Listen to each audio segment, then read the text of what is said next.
A'udzubillahi minasyaitonirrajim. Bismillahirrahmanirrahim. Assalamualaikum warahmatullahi wabarakatuh.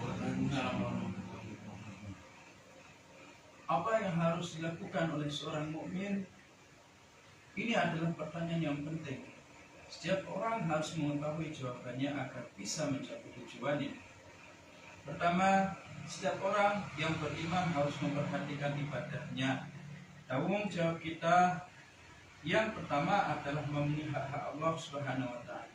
Lingkungan di sekitar kalian bisa saja berubah, bisa mudah atau sulit, tergantung rancangan Allah Subhanahu wa Ta'ala.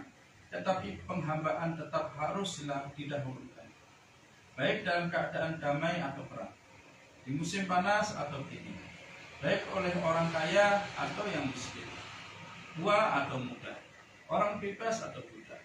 Ini adalah yang paling penting, karena kita telah berjanji kepada Allah Subhanahu wa Ta'ala untuk melakukan penghambaan kepada Allah Subhanahu wa Ta'ala pada hari perjanjian.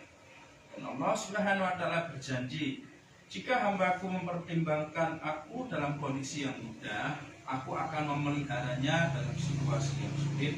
Jika dia mempertimbangkan aku dalam situasi damai, aku akan memeliharanya dalam perang. Selama dia mempertimbangkan aku dalam segala kondisi, aku akan menjaganya dalam segala kondisi yang sulit dan tidak disukai. Sekarang kita berada pada masa di mana orang-orang merasa resah atas apa yang terjadi. Mereka melihat masa depan yang suram. Hari-hari yang akan datang akan sangat mengerikan. Saraf mereka menegang. Umat manusia akan menuju kegelapan, penuh dengan ketakutan, dan hidup mereka akan dipenuhi dengan putusasaan. Jika kondisi tersebut akan berlangsung selama 40 hari, akan banyak orang yang menjadi gila. Mustahil bagi psikiater untuk bisa mencapai mereka semua. Itu adalah hukuman dari Allah Subhanahu wa Ta'ala, sebab mereka tidak pernah mempertimbangkan hal yang paling penting bagi kehidupan mereka. Sebaliknya, mereka hanya mengejar keinginan pribadi yang tiada berakhir. Sebagai contoh, orang-orang di Kuwait sampai sekarang mereka adalah bangsa terkaya di dunia. Sekarang Allah Subhanahu wa Ta'ala membalikkan kekayaan mereka menjadi kemiskinan. Uang mereka tidak bernilai lagi, hanya kertas belaka. Semua uang itu tidak dapat menyelamatkan mereka dari kepungan lingkungan yang tidak diinginkan. Jika mereka tetap menjaga hubungannya dengan Tuhan selama masa-masa yang aman dan damai, Allah Subhanahu wa Ta'ala akan menjaga mereka sekarang. Kita harus berusaha untuk memenuhi hak-hak Allah Subhanahu wa Ta'ala yang ada pada diri kita. Barulah tidak ada yang patut ditakuti dan masa depan akan penuh harapan.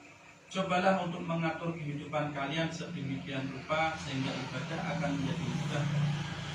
Cobalah untuk mendidik tubuhmu untuk melakukan penghambaan dan lakukan dengan praktis sampai kalian mencapai tahap di mana tubuh tidak pernah beristirahat untuk beribadah, tidak pernah puas tanpa ibadah. Barulah kalian memohon kedamaian, kebahagiaan, dan kepuasan melalui ibadah tersebut. Program ini harus dianggap penting dan diprioritaskan oleh pemerintah agar mereka senantiasa beribadah setiap saat dan di mana saja. Cobalah untuk diterapkan dalam keluargamu, tetangga, dan di seluruh dunia. Buatlah mereka agar bisa menerima dan mengerti apa yang harus dilakukan dalam kehadiran. Cobalah untuk melatih anak-anak agar mengenali perintah ilahi. Ini adalah latihan terbaik bagi seluruh bangsa, sehingga nantinya Allah Subhanahu wa Ta'ala akan melindungi kalian dan memberi harapan, kedamaian, dan kepuasan dalam hatimu. Tak ada satupun yang dapat mengambil apa yang Dia berikan. Seperti Nabi Ibrahim alaihissalam yang menemukan kedamaian dalam api Namrud karena hatinya terhubung dengan Allah Subhanahu wa Ta'ala.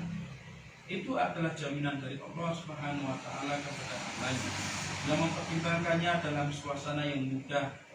Dia akan memelihara hambanya ketika ditimpa kesulitan. Suatu saat bisa saja terjadi perang yang besar. Akan tidak mudah untuk mengamati peristiwa yang terjadi dan jutaan orang akan meninggal. Jika kalian ingin dilindungi, mintalah kepada Tuhanmu. Dia berjanji untuk melindungi dan menolongmu. Dia akan memberimu apa yang kalian butuhkan dan akan memberkahimu. Setiap orang harus mencoba yang terbaik dan membuat hubungan yang terbaik dengan Allah SWT memberikannya. Selama kalian memberi, kalian akan mendapat balasan yang lebih banyak. Wa min taufiq bi hurmatil habib bi hurmatil Fatihah.